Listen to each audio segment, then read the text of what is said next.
Meg Merrylies.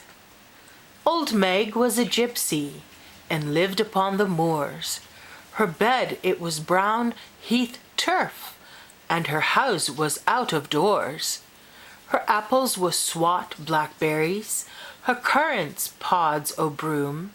Her wine was dew of the wild white rose, her book a churchyard tomb. Her brothers were the scraggy hills, her sisters larchen trees. Alone with her great family she'd live as she did please. No breakfast had she many a morn, no dinner many a noon. And 'stead of supper she would stare full hard against the moon. But every morn of woodbine fresh she made her garlanding, and every night the dark glen yew she wove and she would sing. And with her fingers old and brown she plaited mats o' rushes, and gave them to the cottages she met among the bushes.